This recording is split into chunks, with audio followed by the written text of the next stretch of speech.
heard of redlining or knows what redlining is? Okay, so if you've heard about redlining or know a little bit about it, you probably aren't aware that the effects of it are still pretty strong today. So today I'm going to talk to you about when redlining was established, how it's developed over time, and how it's still in effect today. I first learned about this in Cleveland, Ohio this summer from an exhibit called Undesign the Red Line. And their goal is to educate people, to let them know this is something that still exists and this is something that we need to fix. So redlining's definition from Undesign the Red Line is a systematic denial of various services to residents. And this is usually residents who are minorities. So redlining was developed in 1937 through Franklin Delano Roosevelt's New Deal. And this was the first time that structural racism was created. Before, obviously there was racism, it was 1937, but it would be not so obvious, but this was a government-instituted system. So redlining maps help determine the prime areas for investing, as well as areas that wouldn't be as prime for investing. So areas that weren't good for investing usually were infiltrated by hazardous people, also just minorities. So a map. This is an example of a map. This is Charlotte, North Carolina. So here it is. There's green, blue, yellow, red, and green is Class A. That is the best property. It's more on the outskirts of the city, the suburbs, and that's where more wealthier white people would have lived. Then there's Class B, which is blue, and it's closer to the green, still on the suburbs. There might be a few minorities, but it was still considered a desirable place to invest. Then there's Class C, which is yellow, and it's definite declining. So maybe more minorities were moving in to those areas within the city. And then finally, Class D is red, which is where redlining comes from. It's more inner city. It's considered to be hazardous because of the minorities that live there. Immediate effects of this, these communities with minorities who are already feeling isolated by everybody else become even more isolated. And it increases a already racially and class-divided society.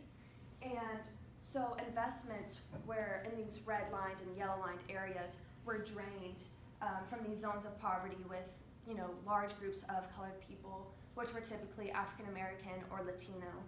And so then investments were poured into rapidly increasing wealthier white suburbs.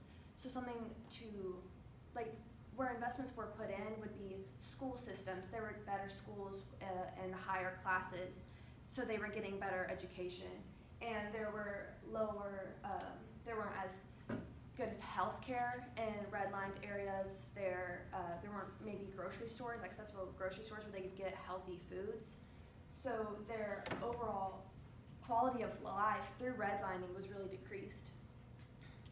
Looking at the history of it over time, so in 1933, the Homeowners Loan Corporation was formed. This is during the Great Depression, so FDR was trying to get the economy back up and moving, and so this was to help with mortgages, and part of it was to help protect banks with where they should be investing. Then in 1935, the City Survey Program was formed, where people went into the cities and started looking at the races, the classes that were there to see where investments really should be formed. And 1937 is when FDR's New Deal was actually formed, and that's when the redlining actually went into effect. Then 10 years later, in 1947, the Supreme Court found it to be unconstitutional, but it wasn't for another 21 years that the Fair Housing Act of 1968 was established, and that's when doing redlining became illegal. So it was 31 years from when it was first started to when it became illegal. So looking at it today, this is just something to think about. My grandmother was born in 1939. That means redlining would have been in effect for 2 years. Now she's white, and so this wouldn't have been affecting her, but had she been a minority, she would have not received as well of an education. She wouldn't have gotten health care benefits. And so if she's not being educated and getting health care benefits, then her children, my dad, also would not have been educated and also would have been getting health care benefits, which would be directly affecting me. You have to look, education plays such a large role through generations and expectations.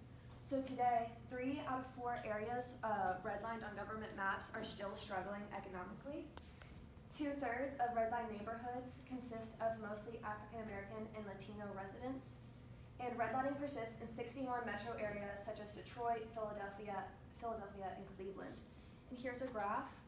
So those are class D, C, B, and A, and this is the percentage of just African Americans in each of those areas from 1910 to 2010.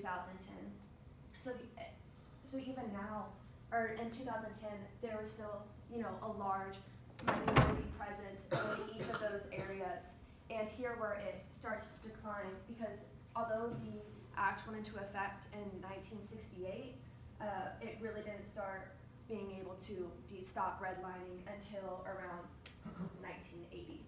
So I hope this is something that you guys are learning more about, something you're aware of now, and this is part of why I wanted to be in social work, because I want to advocate for those who aren't getting the rights that they deserve and the rights that were taken away from them in 1937.